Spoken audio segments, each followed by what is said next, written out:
Start set associative mapping, right. तो पहली चीज आपको, आप सेट एसोसिएटिव मैपिंग को तभी समझ पाओगे जब आपको ये पता हो कि डायरेक्ट मैपिंग क्या होता है और फुली एसोसिएटिव मैपिंग क्या होता है। अगर आपको नहीं पता है तो पहले आप एक बार रिवाइज कर लेना और उसके बाद इसको फिर से समझने की कोशिश करना। ओके, चलिए। तो सेट एसोसिएटिव मैपिंग क्या है, इसके जो एक्चुअल प्रॉब्लम्स आपको मिलेंगे वो ऐसे रहेंगे, के वे सेट एसोसिएटिव, राइट।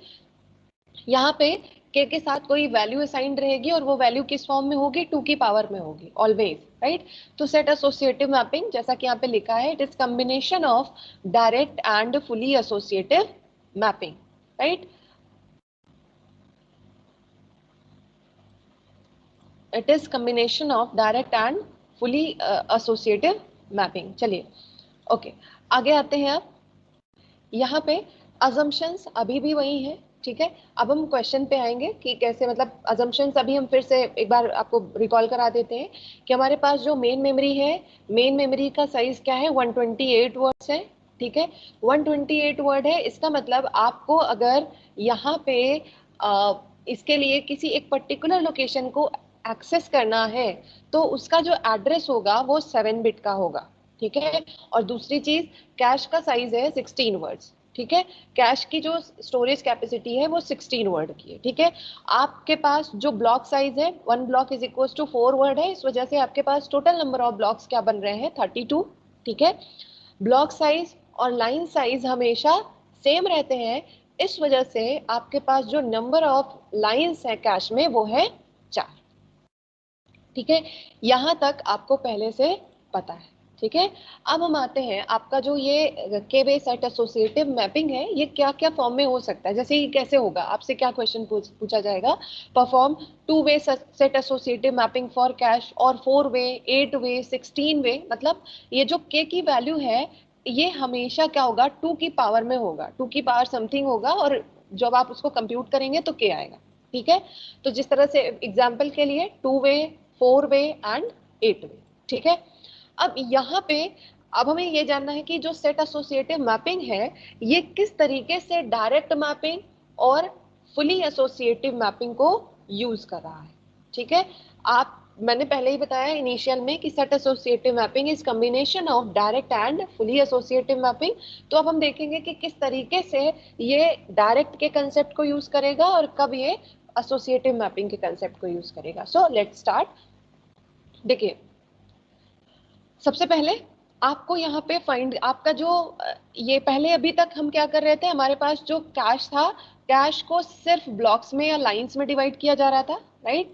अब हम ये जो लाइंस हैं इनको सेट में डिवाइड करेंगे according to the question given, right. जैसे अगर हम जो प्रॉब्लम सॉल्व कर रहे हैं ये कर रहे हैं फॉर 2 वे सेट एसोसिएटिव, ठीक है। 2 वे सेट एसोसिएटिव के लिए काम कर रहे हैं। और नंबर ऑफ सेट हम कैसे फाइंड करेंगे, number of set in cache is equal to number of line upon value of K, ठीक है। तो नंबर ऑफ सेट क्या होंगे, total number of lines in cache, यहाँ पे देखो कितनी लाइंस है, 4 लाइंस है, राइट। और अपॉन वैल्यू ऑफ के की वैल्यू क्या है, हम 2 वे सेट एसोसिएटिव यूज कर रहे हैं तो के की वैल्यू क्या है, 2 है। तो इसके लिए जब आप इस प्रॉब्लम के लिए 2 वे सेट एसोसिएटिव के लिए जब वैल्यू फाइंड करेंगे नंबर ऑफ सेट की, तो क्या हो जाएगा, number of set is equal to number of lines in cache that is 4 and value of K is 2। तो आपके पास टोटल नंबर ऑफ सेट्स कितने बन गए, 2 बन गए, ठीक है। ये सबसे बेसिक चीज है कि अभी तक पहले क्या हो रहा था, अभी तक जो भी आपने मैपिंग देखी वहां पे हम सिर्फ कैश को ब्लॉक्स में डिवाइड कर रहे थे, अब इन ब्लॉक्स को हम सेट्स में डिवाइड कर रहे हैं, ठीक है। तो ये क्या कह रहे हैं कि आपके पास 2 सेट बनेंगे, ठीक है। अब ये सेट कैसे बनेंगे अभी से समझो। आपके पास टोटल नंबर ऑफ ब्लॉक्स कितने हैं, 4 है, या फिर टोटल नंबर ऑफ लाइंस कितने हैं, 4 हैं। ये 4 को मुझे 2 पार्ट में डिवाइड करना है, ठीक है। 2 पार्ट में डिवाइड करेंगे मतलब यहां से डिवाइड करेंगे ना, इक्वल डिवीजन होगा। तो लाइन में आपके पास कितने ब्लॉक आएंगे, सॉरी एक सेट में 2 ब्लॉक, ठीक है। तो ये जो ऊपर वाला है ये है सेट नंबर 0, और जो ये लास्ट के 2 ब्लॉक है ये किसका पार्ट है, सेट नंबर 1 का। यहां तक आप लोग समझ रहे हो या नहीं। देखो, आपको ये बता दिया गया कि कौन के वे सेट एसोसिएटिव मैपिंग है, ठीक है।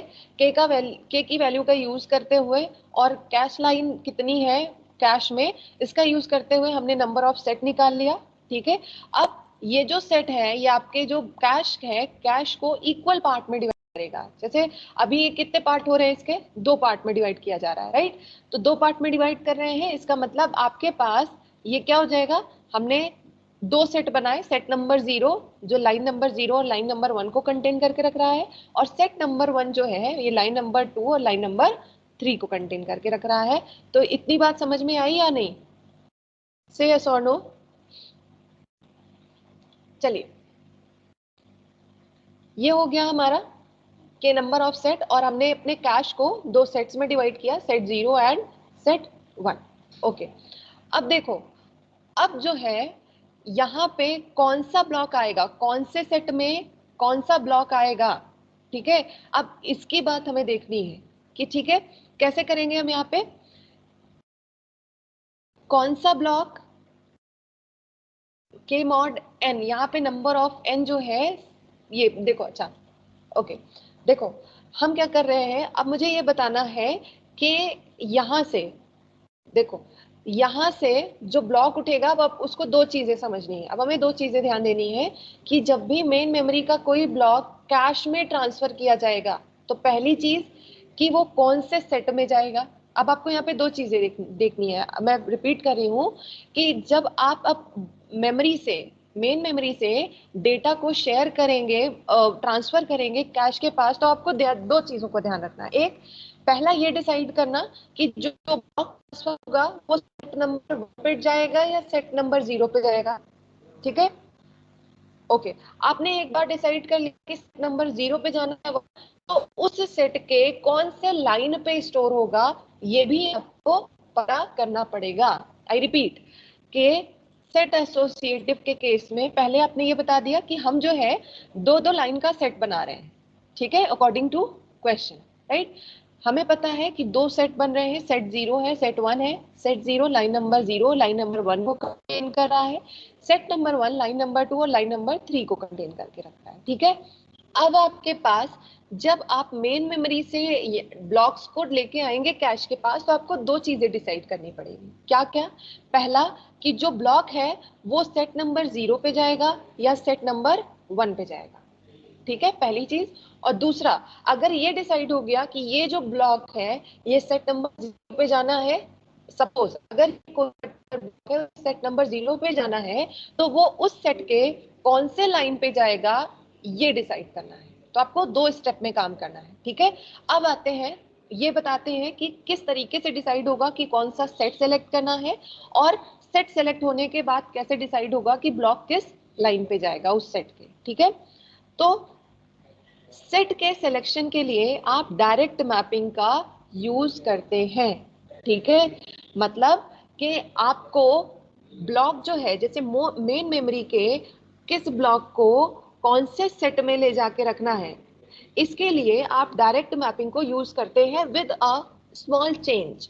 स्मॉल चेंज क्या है? फॉर्मूला वही है, फॉर्मूला है के मॉड एन, जैसा कि आप डायरेक्ट मैपिंग में यूज कर रहे थे। लेकिन अभी यहाँ पे डिफरेंस क्या है, पहले जब आप डायरेक्ट मैपिंग यूज कर रहे थे तो जो ये एन था ये बता रहा था नंबर ऑफ लाइंस कितनी है कैश में, ठीक है। लेकिन अभी ये जो एन है वो ये बता रहा है कि नंबर ऑफ सेट्स कितने हैं, ठीक है।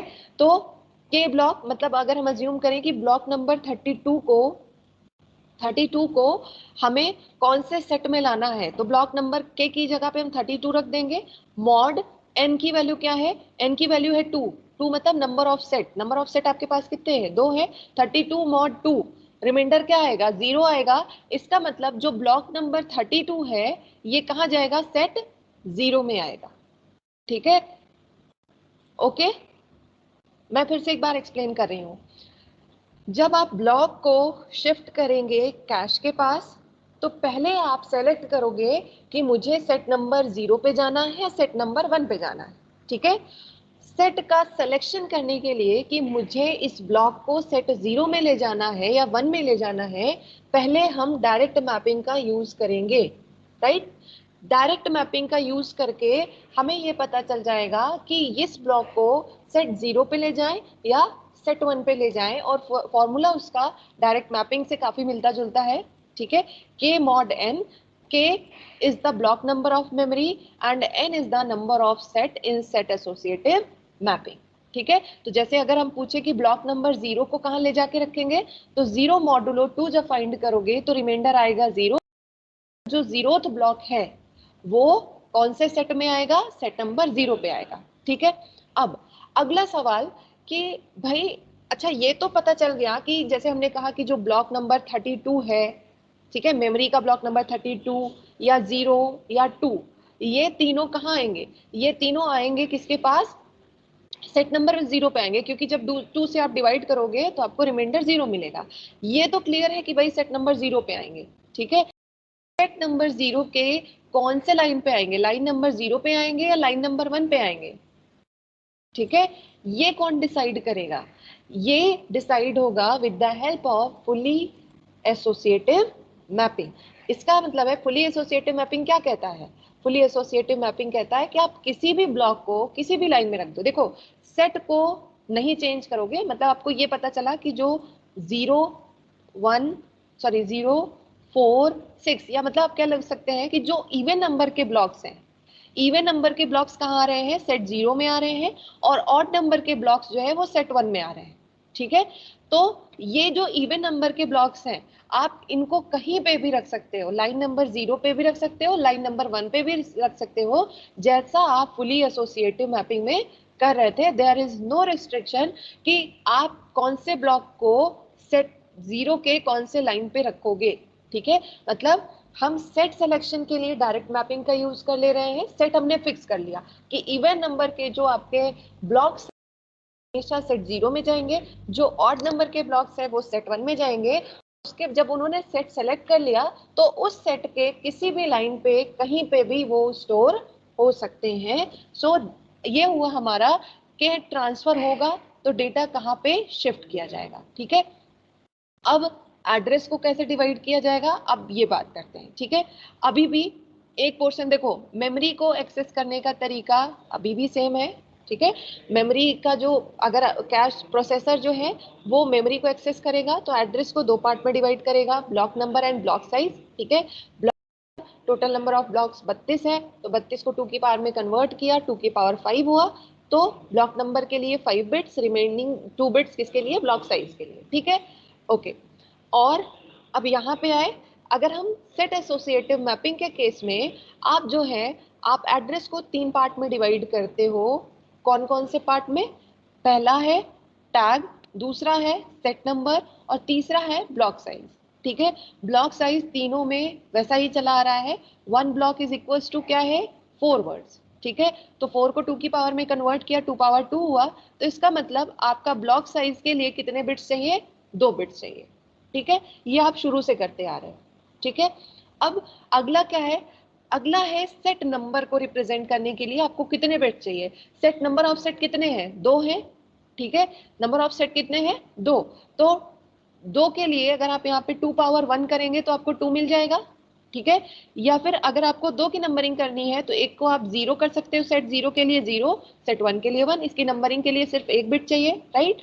तो हमने इसको क्या कर दिया, सेट नंबर 1 कर दिया। ठीक है। सेट नंबर 2 है तो एक का नाम 0, एक का नाम 1।